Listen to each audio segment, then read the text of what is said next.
Paranormal Dimensions is a regular feature on Mondays on the Paranormal UK radio network.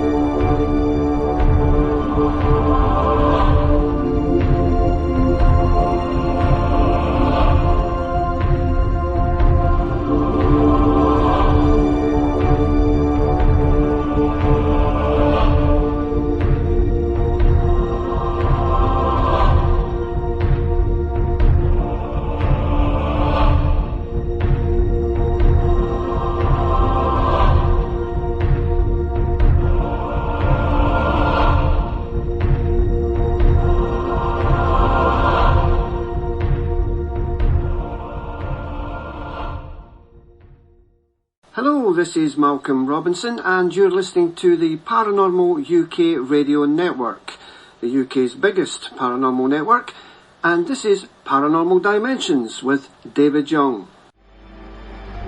I am Dracula. I bid you welcome.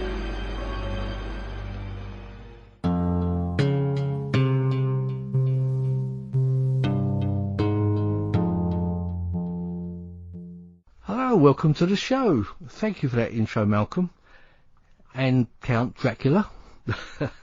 Right. I got a call. Before we set off on the show, I got a call out for Gaz Gray in Scarborough, who's asked me to give him a call out. And thank you for listening, Gaz, and thank you for all your kind words about the show. And we shall carry on trying to do our best. That's all I can say. Thank you. Right now, today's guest is a young man named Gert Brouwer. You don't mind me calling you Gert, I know. The young man Gert, do you? But, anyway, I'm just about to introduce you, but before we do, he's actually a demonologist. He's the director of the European Association of Demonology and Exorcism. Quite a grand title, and he's won quite a few awards. So I think we better get him right on there, because you can hear him in the background anyway. So, hello, Gert, welcome to the show. Thank you, Mr. David Young. Mr. David Young, that's me, yeah. Yeah, I hope you. We have met before. We have a little bit of a joke around on Facebook and things, but Gert is quite a character, and he's actually visiting this year over to Parafest in Skegness, so we'll talk a bit about that later. But anyway, again, welcome to the show, Gert. And I have mentioned to you that I don't know very much about demonology, what it actually means. You see things in films and things, but an exorcism. And as soon as I'm going to call you an expert. I don't know if I presume there are experts in that field. But perhaps you'd like to tell us a bit about it and how you got started in it, and over to you. Oh, thank you, David. First, I met David on Paraforce a few years ago, Paraforce UK, and it was nice to meet up with him and with Malcolm. So thank you, Mark and Malcolm. Malcolm Robinson, yep. Yes, Mr. Robinson and Mr. Young are good friends. Don't forget it. But I'm Gert Brouwer from the Netherlands, and I become demonologist. And where shall I tell the people where it all started? Yeah, please. Yeah. Tell us how you actually got into the field, because I think you had a bit of a travelled early life, didn't you? So you told me. Yeah. Yes. In a very young age, I already was busy with the paranormal. I didn't understand what I was doing, but making a little jump on my age of 21st years of age, I get my apartment in a little town in the Netherlands called Bergen op Zoom, and I won't try and write that down. Yeah. Yeah, that's all good. And I was living there, and when I lived there for a few months, my mindset was changing. I couldn't understand what happening. I told it later to my mother, and And she kept on asking me, Gert, is it all staying good? And I kept saying I didn't understand what I was doing at my home, because the difference on that moment, I didn't understand what happened, was, hey, I was a happy guy on my work and felt well, and when I was getting home, I felt terrible and crazy things happened. So we jumped a few months later. The circumstances changed because there was something keep calling my name through all the day when I was at home or night when I came from my work. And on that moment, I made contact with my mind. Hey, I just said, what are you doing here? And it keeps saying, trust me. And I didn't trust it because my body was getting hurt. And one day when I would get through my front door, I felt hands on my throat, and I couldn't breathe anymore. And it was like my system reacted on it and kicked it away from me. And I was looking in the mirror, and I saw a few imprints on my neck. And it was the first scared thing what happened to me, and I couldn't understand what was happening on that moment. So I saw on television, on a Dutch television channel, television show about scared places, and there was someone talking about that he was working on demonology. That's Mr. Randy Irvin, and he was telling his story. And Randy kept saying, if you are in trouble and you get strange stuff in your house, keep fighting it. Keep your spirit and keep fighting it. So I went to the doc, and he only could say, you have psychology problems. And I said, why? I don't have any psychology problems, because if I'm at my work, I feel well. I feel on my best, and it's only the problem is in the house. So I trusted Randy Irvin, and so I keep saying to my spirit, I need to fight it, you know. And on one thing, I saw something in front of me that wanted to attack me, and it was like I was born with it, you know. It was like I made a mind setting, so I wanted to fight it, and I overcome it. And on that day, it all changed.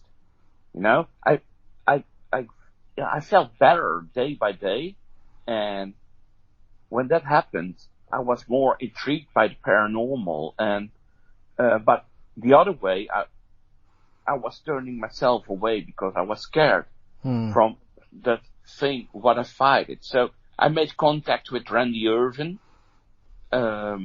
He's author and demonologist too, when I was in my early 20s. So I talked for hours and hours with him, and that made me thinking, hey, let's get started with demonology. For me, a demonologist is someone who's working with different parts of information, history, the interview with the people who has problems, religions, mindsetting, medicines, other medical problems. It's too much to call, you know. You must to make it understandable for people, but that are some of the pieces you need to use for make understandable what demonology is. Yeah. So you have to kind of blend those things together. Yeah. You must bring all kind of parts to get to the information. Do you have any paranormal claim?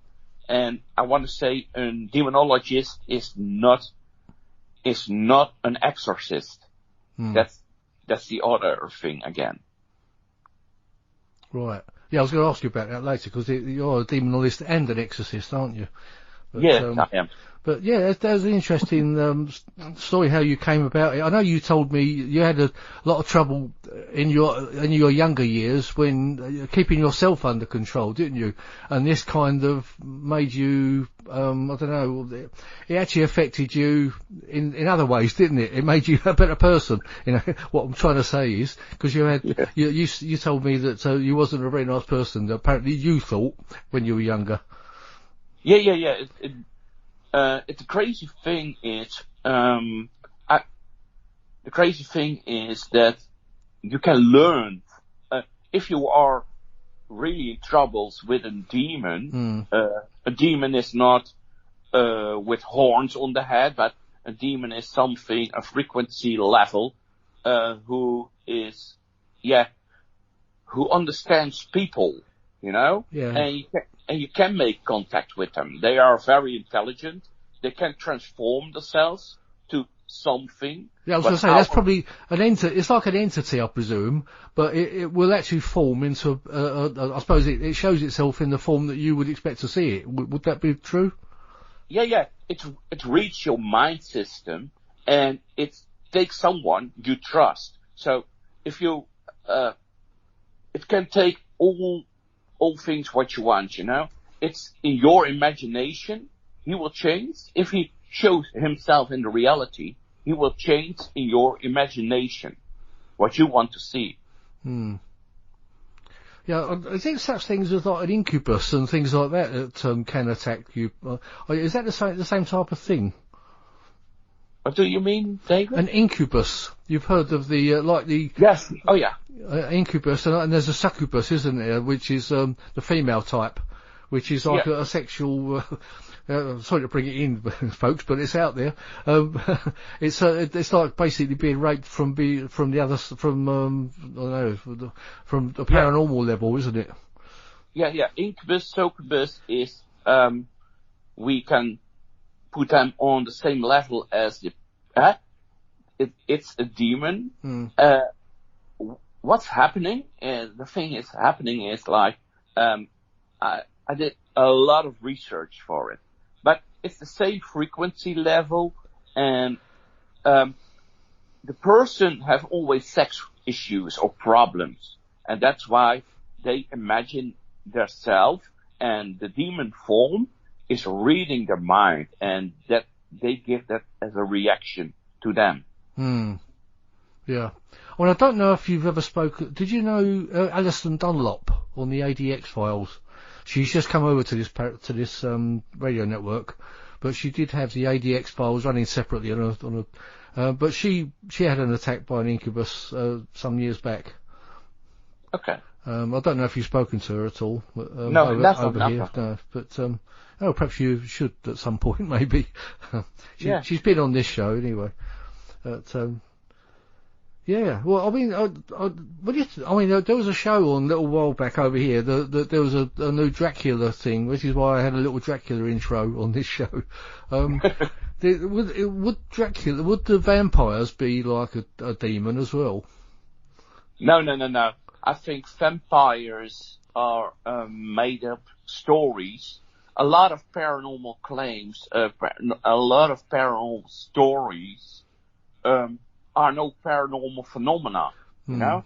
So, people made it up, script writers made vampire stories, you know? Like people are all around the world with the internet, it's easy to talk with each other. So, people make a lot of things more understandable, you know? Not making up big stories anymore, like, you need, like the films, The Exorcist, it's not working like that, but all kind of people make up stories, they claim they have paranormal problems, and it isn't in any way, you know, if I see in all my, researches I did, or claims that I visit, I see, it's getting, zero 0.0% of the 100, it's a paranormal phenomena, something paranormal. So, do we have a lot of paranormal phenomena in the world? No, not at all. Not at all. It's more an imaginary story, or people think they have a paranormal claim. Then it's real. It isn't a real paranormal claim by them. Right. That's the crazy thing. So, I'm not quite clear about that. I mean, there is a paranormal. You do believe in a paranormal. Obviously, things must happen. So I'm not quite clear about what you mean by that. Good.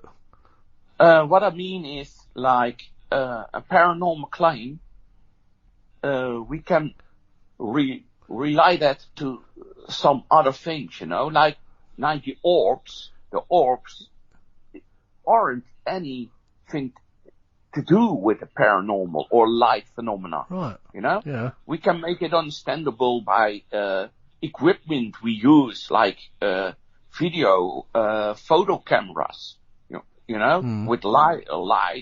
With lights on it, all kind of things. It's not. My English is not too good to. No, you're doing well.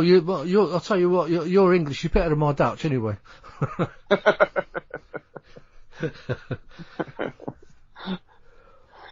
Oh my God. In fact, I don't know a single word in Dutch.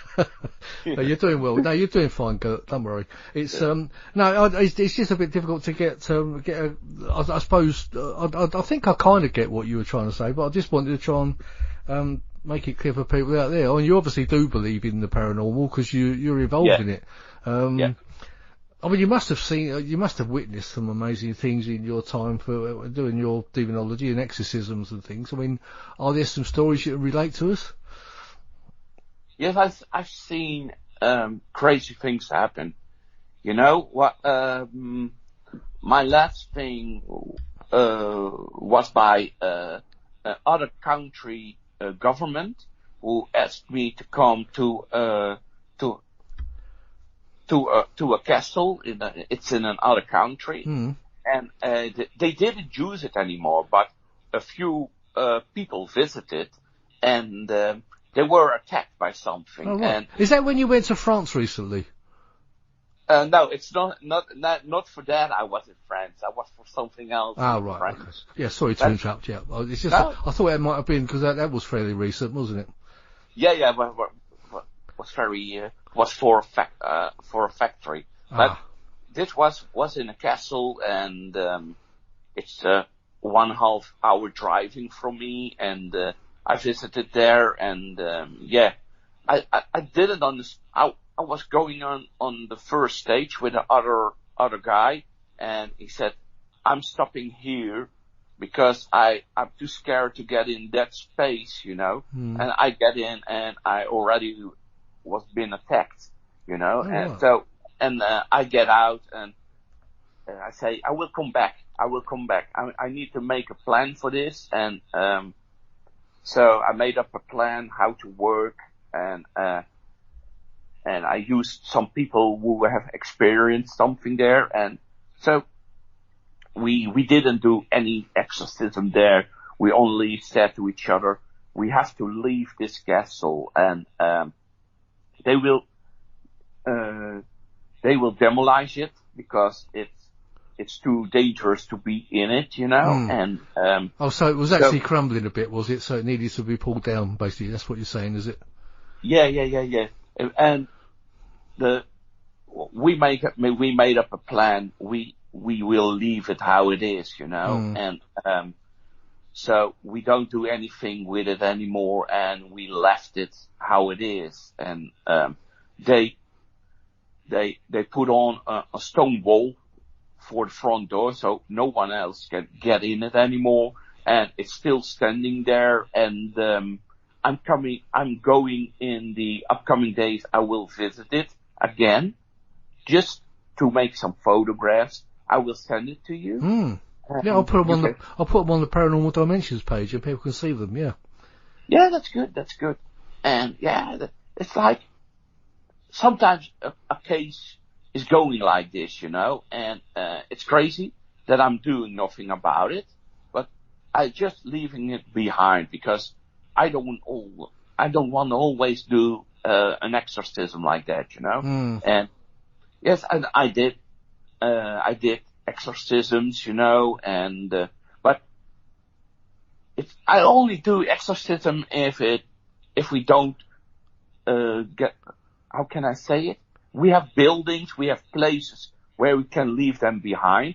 They don't do any harm. If they really do harm and people live in the house or building, I will help them, Yeah. So does that mean that spirit will stay there forever, basically? Is it, or will somehow it will pass over somehow from perhaps getting help from the other side? Yeah, sometimes you can leave it behind and it will change it will change it by itself, I couldn't believe that. I helped the church for a while, and it were several of buildings, and we leave it behind. We only do study about it, and in a certain way, it all changed, and it changed from negative to positive, only because we made it understandable for them what we want, and they make us understandable what they want. So it was like we become friends. So it's not all about exorcism. Sometimes you can make it understandable for each other and find the middle way to do it, Do you get called out a lot on your to do stuff?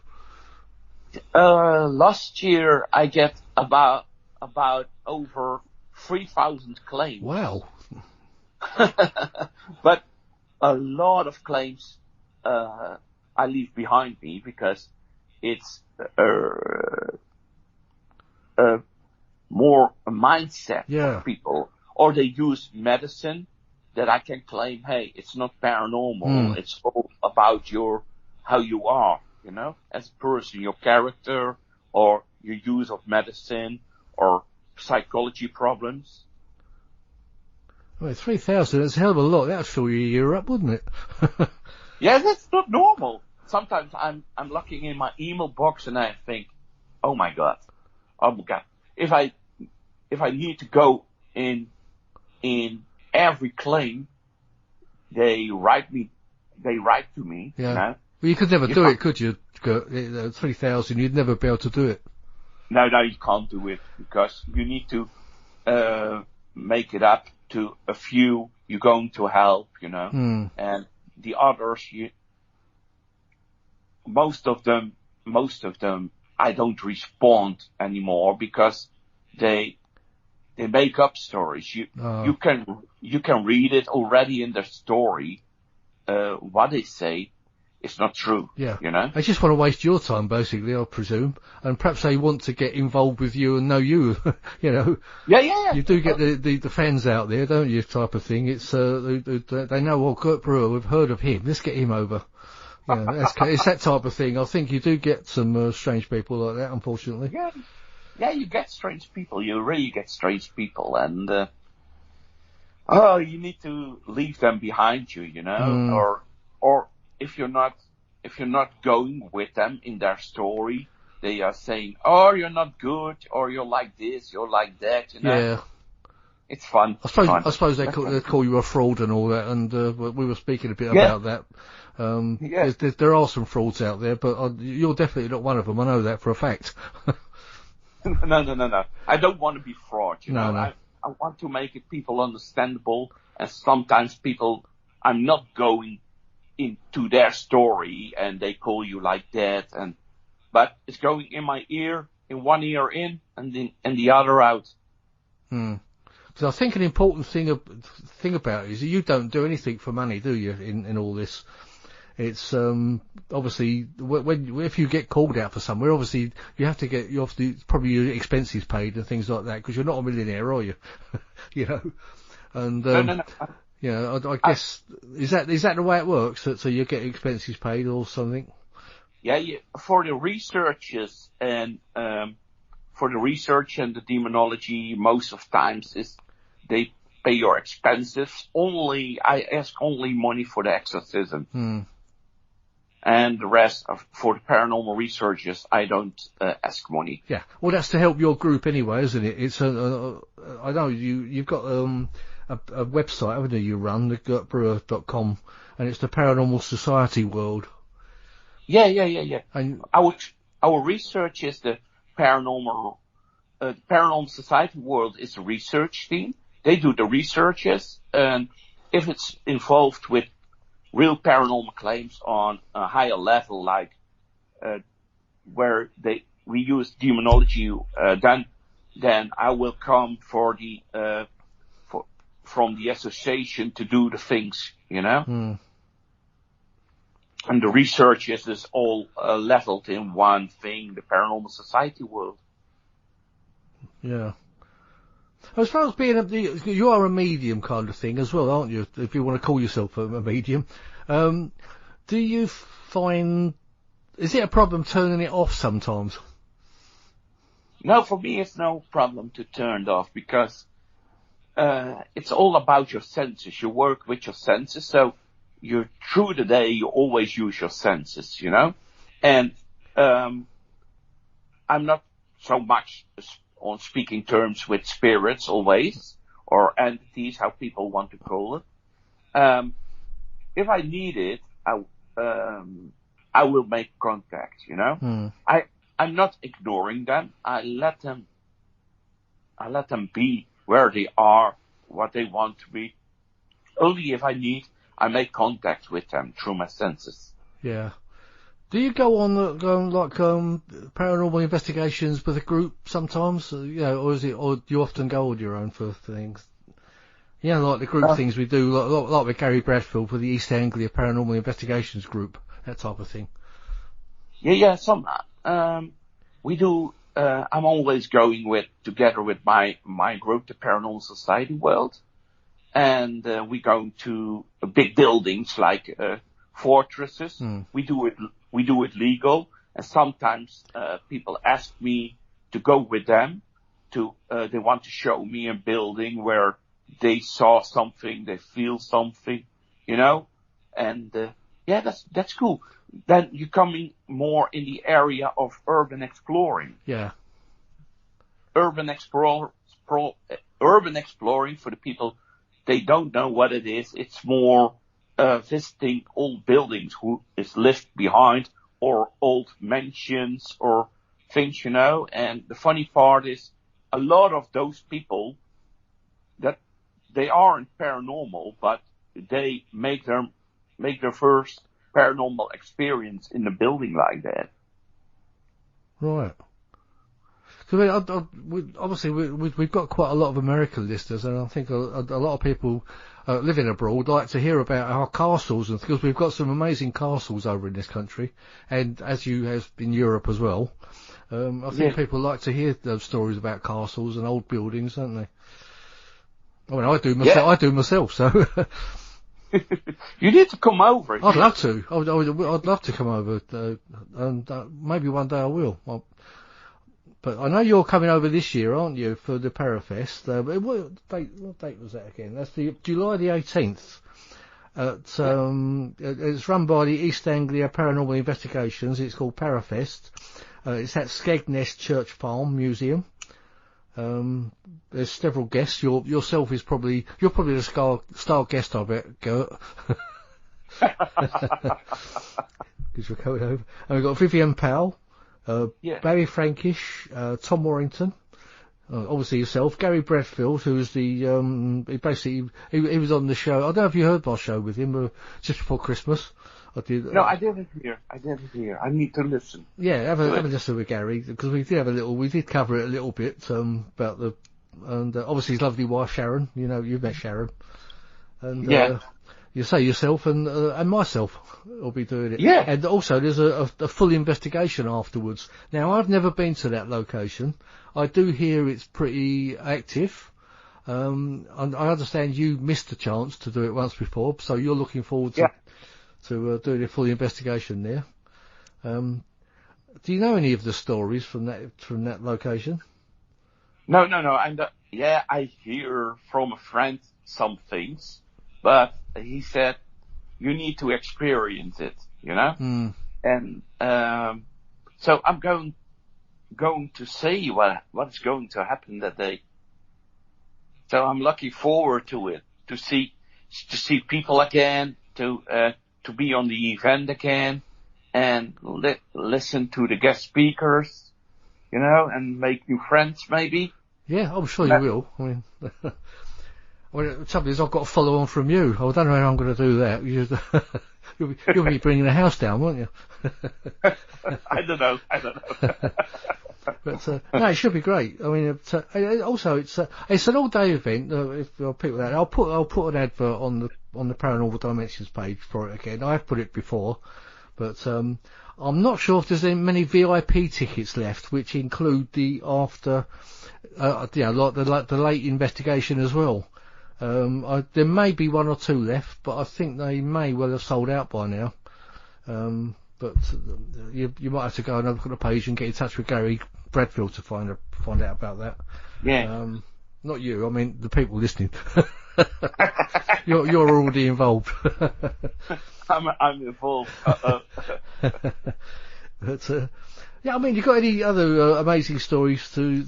I mean, as I say, the many years you've been involved in all of this, you must have had some other great events that you could tell us about.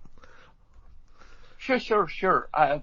Last time when I was in Wales, in September, I was in Wales, and I was on FairCon, and the lady Tricia said to me, we saw a castle standing there, and she said that is the Walt Disney Castle. Why? The castle have 3 towers, and that in that time it gave Walt Disney inspiration to make the logo of them on it.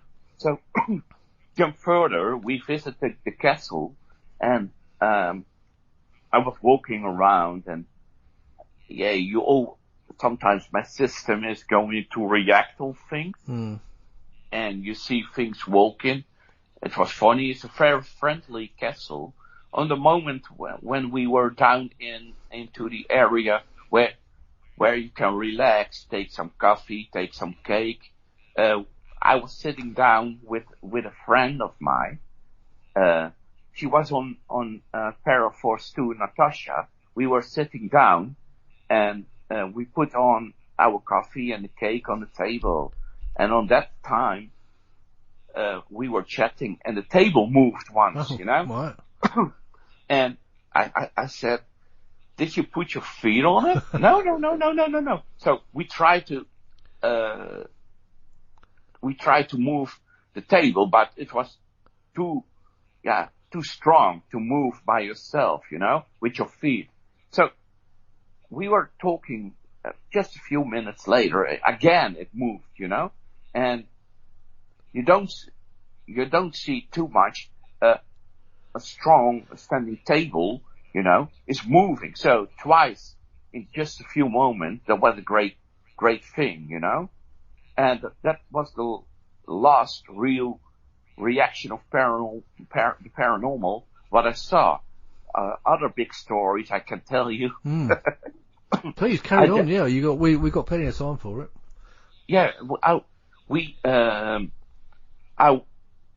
the church asked me to do a research on several of buildings them, and we made the name up of the Hell House here in the Netherlands. So it's just a half hour driving from my home, and I was on the first hand that I visited.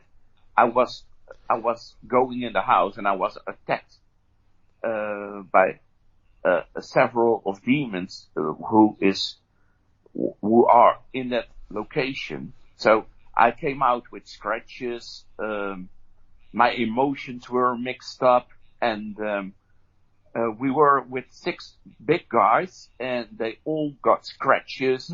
The smell was terrible, so we went out. And what I remember on my first visit was like in the kitchen, all the doors from the kitchen were opening and closing, and I just was smiling. And those guys said to me, "Why are you smiling?" I said, "This is what I like, you know." Yeah, poltergeist activity. Yeah, poltergeist activity, and demons do the similar things. The smell was terrible. You hear all kind of whispering, and big door, all doors goes spontaneous open and shut again, and it was crazy, you know. And on my first hand, the people asked me, the people from the church, to do an exorcism. I say, I'm not going to do an exorcism. I want to become friends with them, you know. And they were looking at me like, "What are you saying? You're nuts. Yeah. We want to get rid of it." But it all changed through the time that I was researching the Hell House. They become friends because I made them understandable. I was told to them. And on a certain moment, they don't attack me anymore. And the church said, "I never seen this before. A guy want to become friends with demons." So I did, and they made me understandable why they were doing it. They made me understandable how their system is working. So on a certain way, I was feeling myself terrible, and I said to the priest, "I want to sit there. Are you coming with me?" He said, "That's okay," because he was a seer. He saw things. He saw entities. He saw them. I was sitting down, David, and the coolest thing happened. A demon was standing in front of me. He bowed down through his knees. He put his hand on my leg, and he took my pain away. And on that moment, the priest said, "I never seen this before. Wow. You're smiling again. Your emotions are normal again." And after that, they made the decision to not do any renovations to those buildings and respect them. And sometimes that's the craziest thing. The priest is going to sit there by himself and talking with them. And he says it gives him inspiration. I said to them, I never ever heard the story that a priest is not doing an exorcism, but similar with me, become friends with his enemy, you know? Yeah. I mean, what actually is a demon? I mean, can you explain it? I mean, is it actually just a spirit such as you and me, but they become very, very evil, or is it a different type of entity altogether? Now, it's a different kind of frequency level.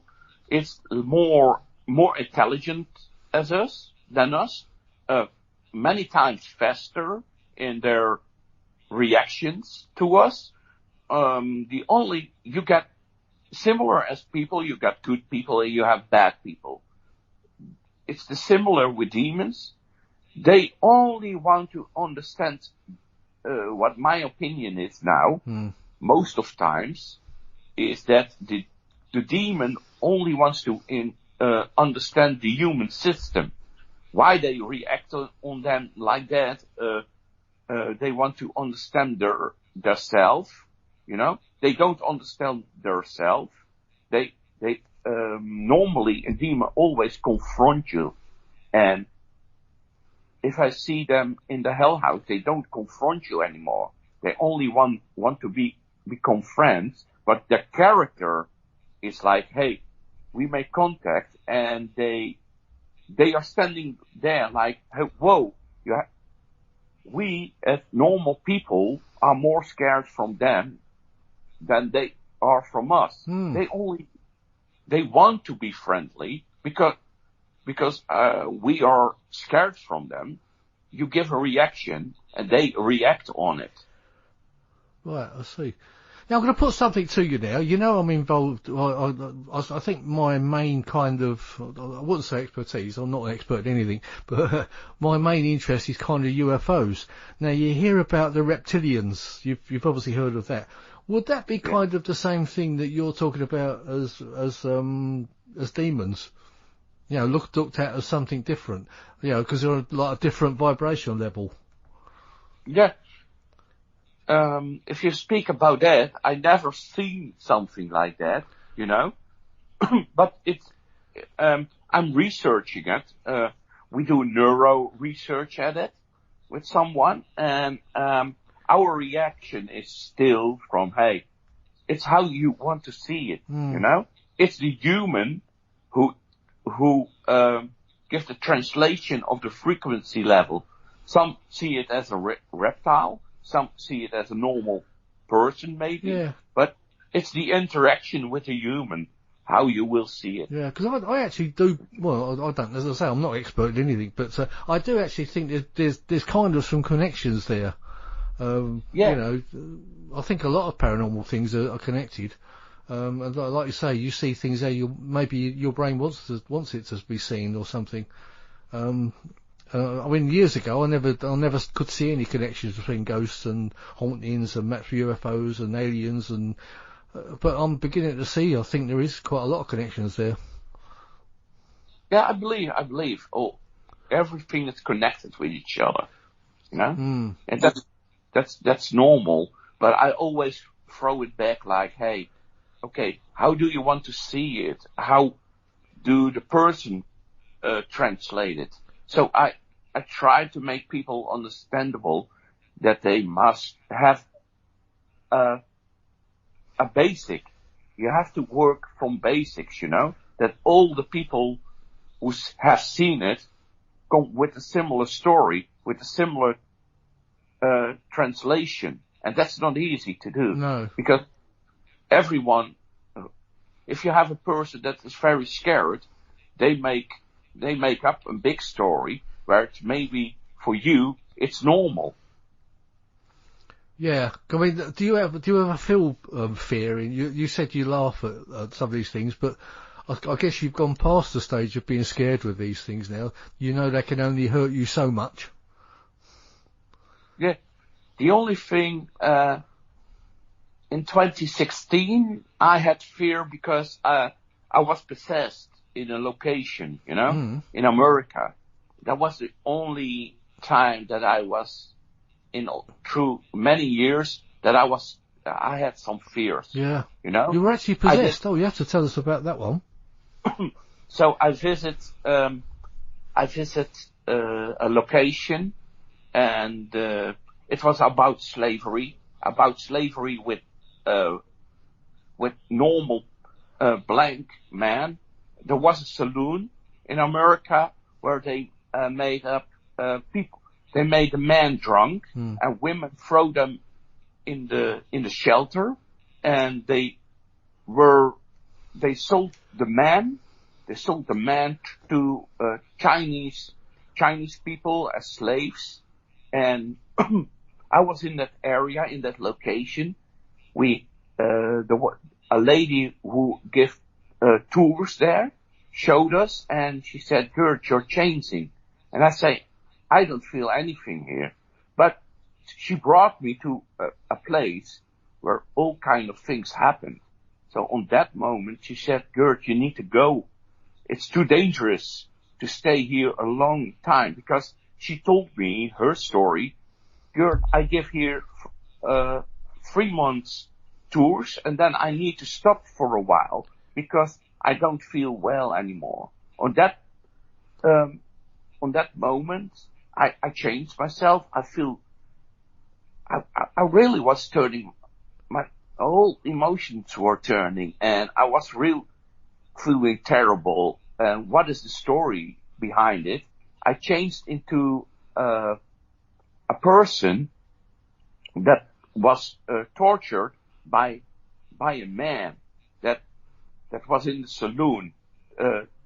It was like he was telling her to make me a slave, you know. So I changed, and it was like I was mental in troubles, and I was scared, and on that moment I did an exorcism on my own, and there was a cameraman with me, and on that moment, when I throw out the entity out of my body, it was like the cameraman was telling me, "Oh, Gert, I'm feeling bad." It was like the entity was jumping on him. Oh, right. He picks it up as well. Yeah. So I needed to do an exorcism on him too, and I needed to get rid of that entity because he was jumping on every meal what was there to take over, you know, and make it into a slave. It's crazy, but it wasn't easy, you know. You wanted, you get emotions like, hey, I want to die, I want to jump in front of a car. It's not normal. It's not normal what's happening on that moment to you. Yeah. I mean, that must have been scary. It sounds it. So you would have probably experienced and felt how a lot of the slaves would have done back then.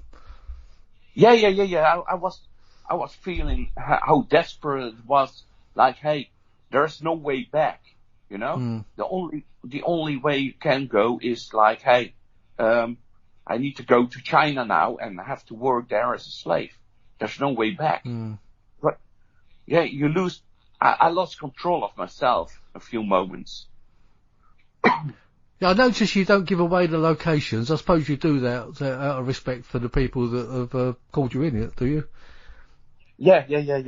I'm always trying to keep my locations safe, you know, and sometimes there are paranormal researchers that comes along with me, like Paul Croft.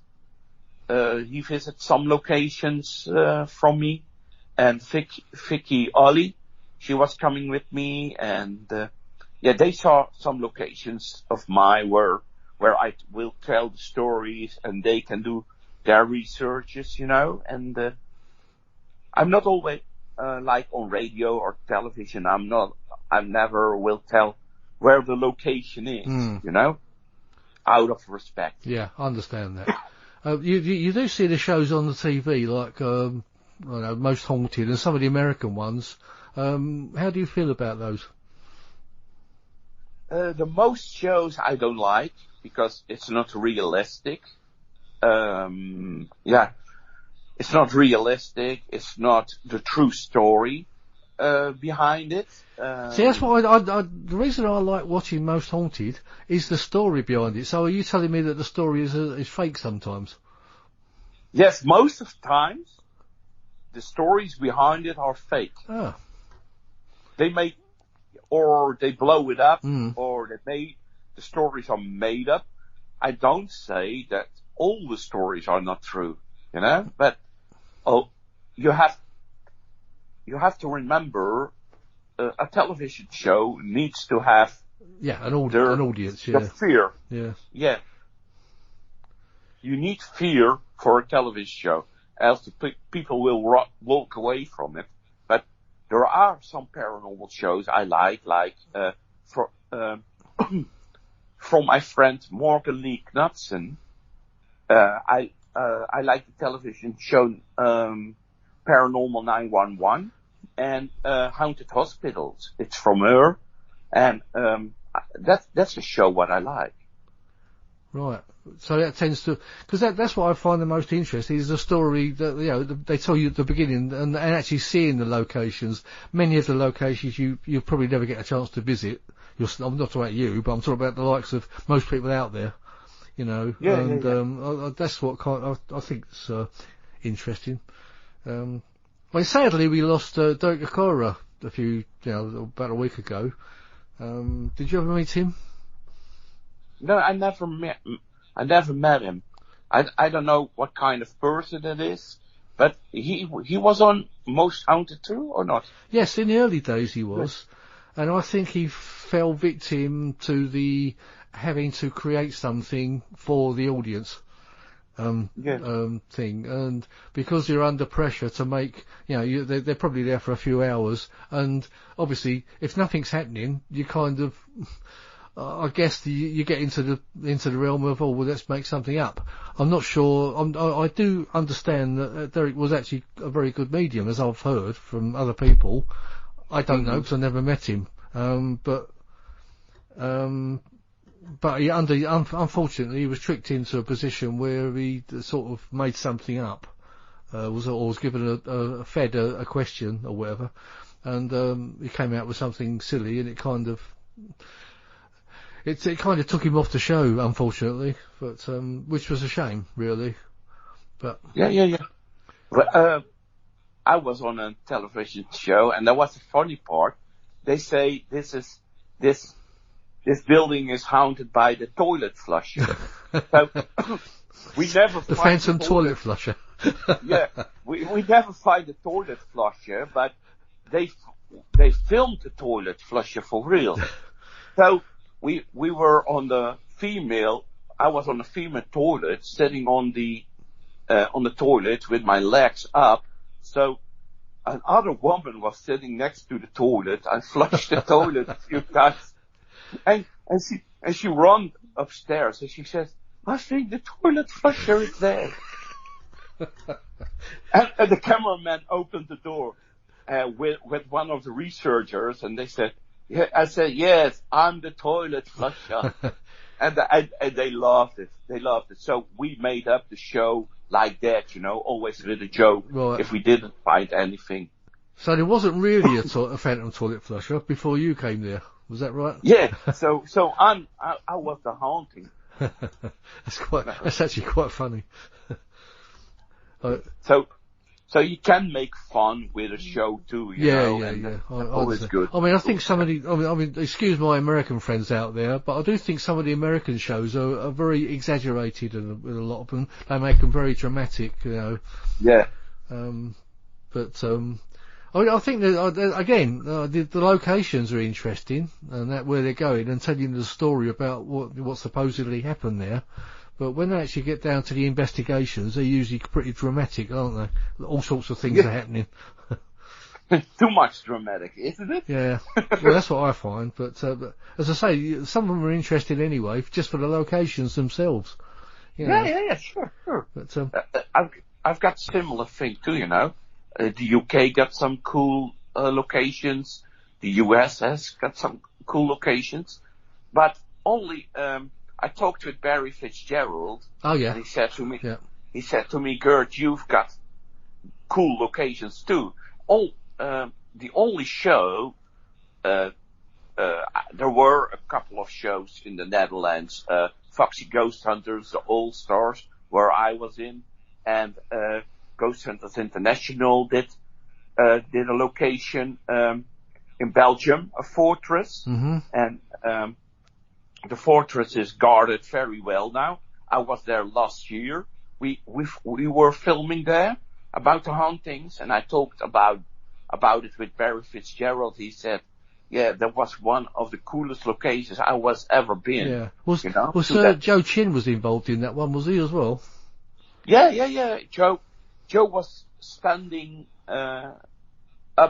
upstairs by the fortress, and he was overtaken by emotion, and he said, Gert, the story about the fortress is it was bombed, and a lot of soldiers died, and the story is still that there are still dead bodies in that fortress. And they are now rebuilding the fortress step by step. So we were filming, and we saw the implosion where the bomb dropped, and it's fair. You feel in every corridor where you are walking, you hear things, and there are a lot of gas masks still from that war there, Second World War. You get intrigued if you walk through that location. You get intrigued from the history, from the emotions. You feel it, you see shadows walking, and it's what Barry said. What I'm saying, Joe. It's one of the coolest locations I ever been. Right, yeah. Oh, he's a nice fellow, isn't he, Joe? I enjoyed meeting him and getting a chance to meet him. Yeah, he's a nice lad. Yeah, Joe. Same as Barry is and Paul Best. But yeah, I enjoyed meeting them when they came over. But they were a good laugh as well. Yeah. But, I like those guys. Yeah. Do you know that man Malcolm Robinson? Yes. Yeah, I know quite well. In fact, I'll tell you a little story. When Nottingham, you weren't at the Nottingham Paraforce, were you, or did you get to that one? I can't remember. The Galleries of Justice. I was in Galleries of Justice. You was. Yeah. Did you hear the story about Malcolm and I walking up the stairs? And no. You know, the stone steps coming up from the I think they're prisons downstairs. And we were walking up the stairs in the dark, basically, and there was a crack behind us, a sharp crack. And, as if something had hit the stone stairs. And it seemed like there was an apportation of a stone. Because we looked behind us, because everyone heard it, there was a few people down behind us heard it. And, we went down to look for it, and Malcolm found a stone, on the step. And he picked it up and it was still warm. Whoa. And, so we can only assume it was that crack that hit the stone, It's actually in Malcolm's latest book, volume 3 of the, paranormal, I can't think what they're called there. Paranormal, investigations or something, volume 3 anyway, Malcolm Robinson. But he does tell that story in there. And, it was pretty, we can only assume it was that stone that hit the ground. There's no proof of it because nobody saw it.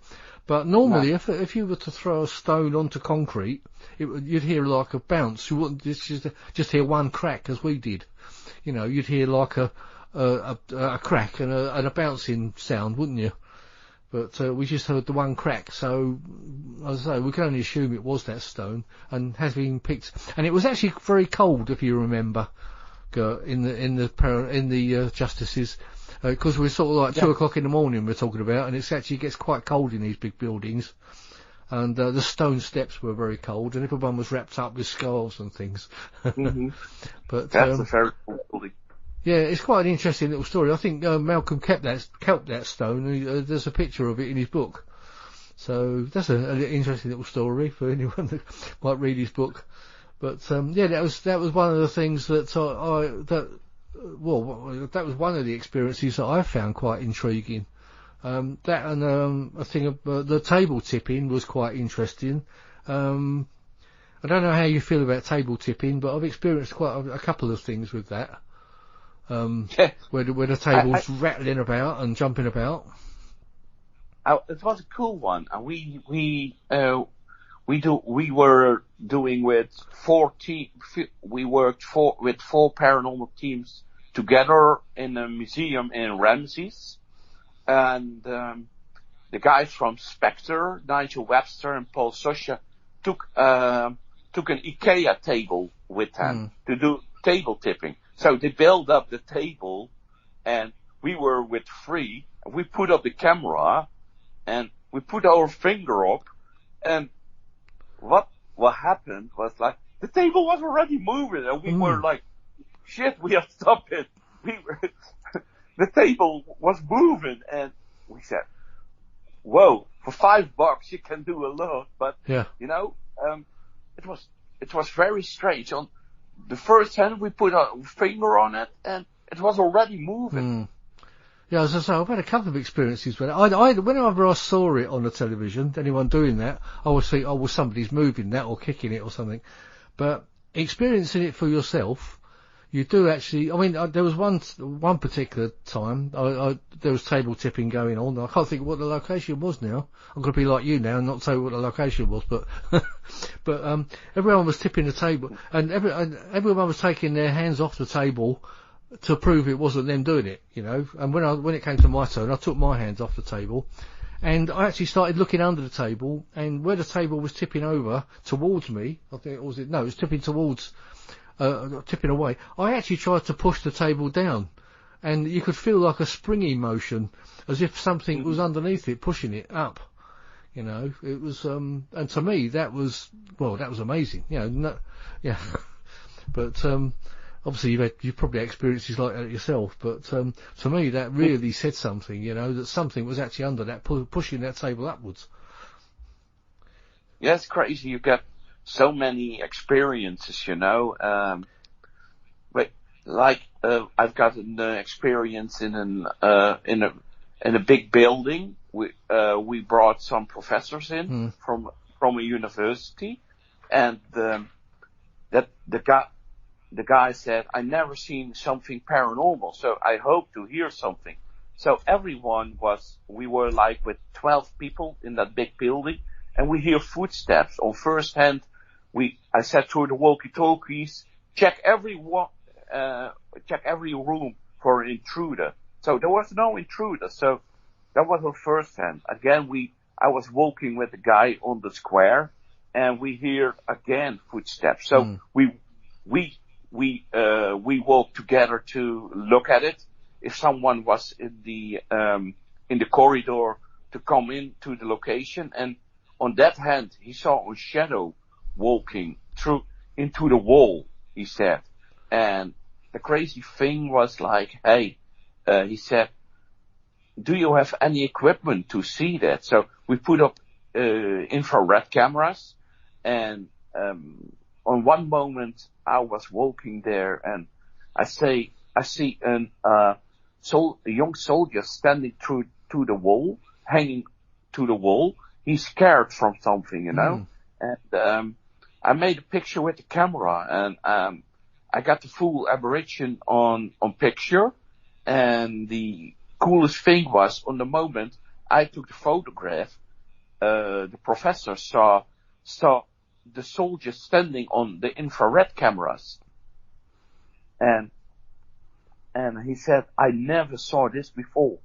He said, there is no trick. This gives me inspiration to believe that the paranormal is for real. And he saw the picture that I took with my photo camera. He says, this is awesome, you know, and full apparition, you don't make too much pictures from.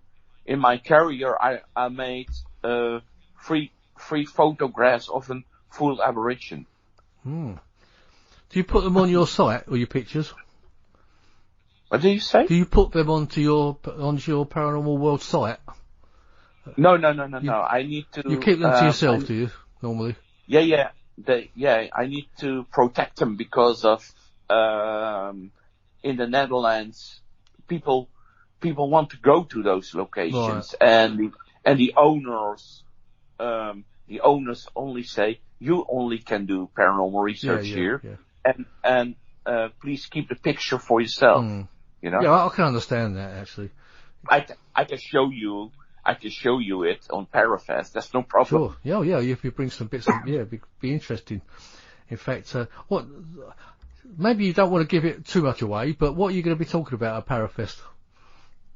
I will show Vivian. Vivian Powell said, Gert, you need to introduce this in England. I will do transconfiguration. Ah, right, yeah. Now, I've experienced that with a friend of mine called Frank Willis. Now, just before, when he visited last September, he was here in my home, and I've never experienced anything like it. I actually saw his phone, and there was 3 of us actually saw him doing it, a transfiguration, because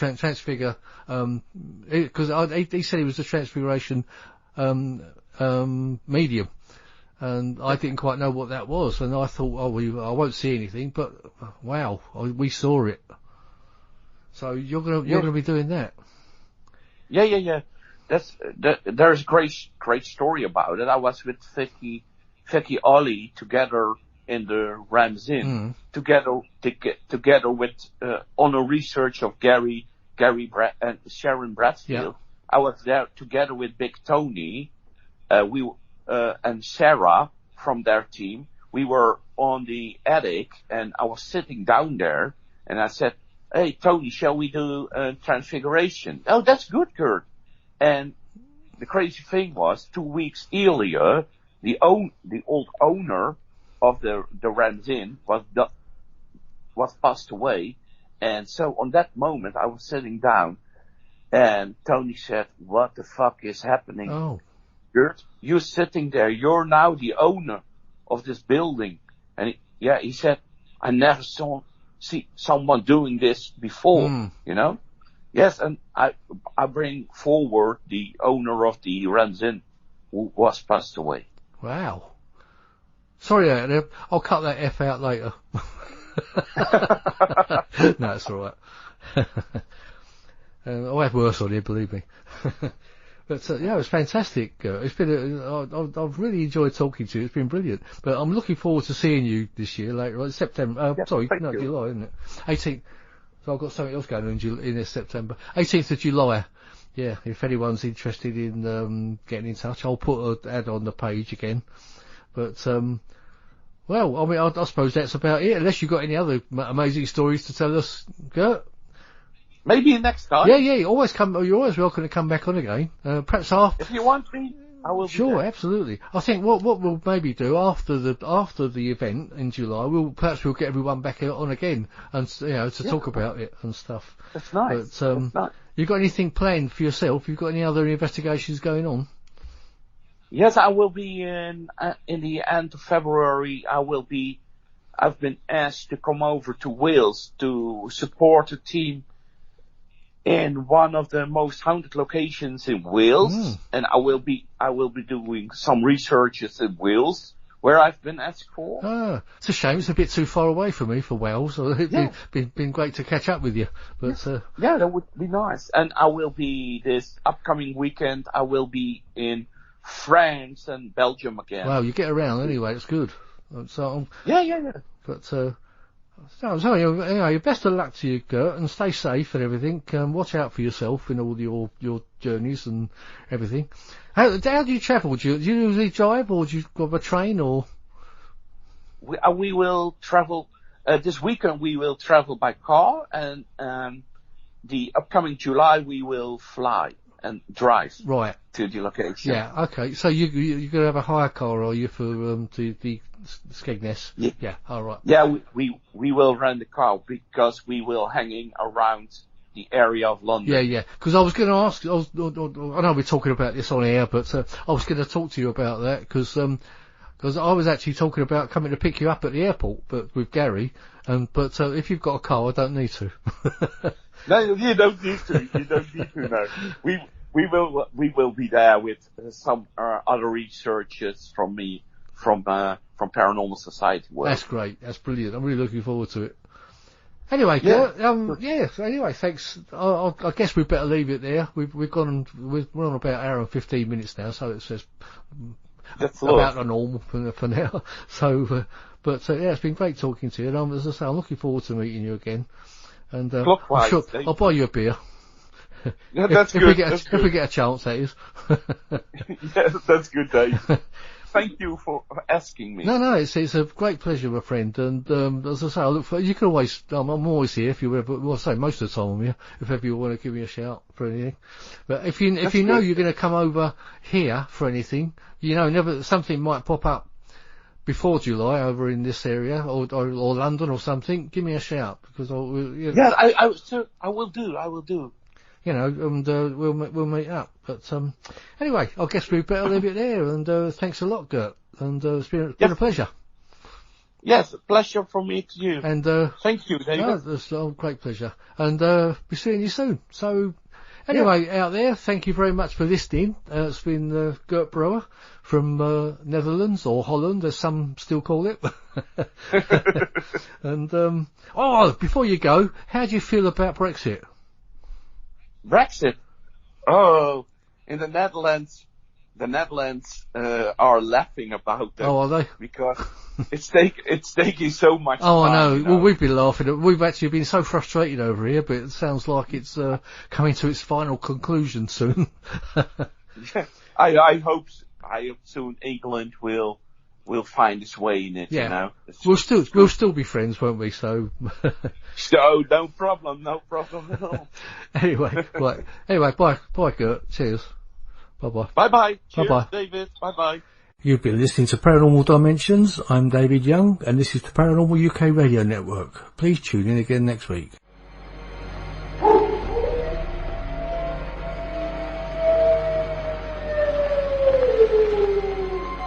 Listen to them. Children of the night. What music they make.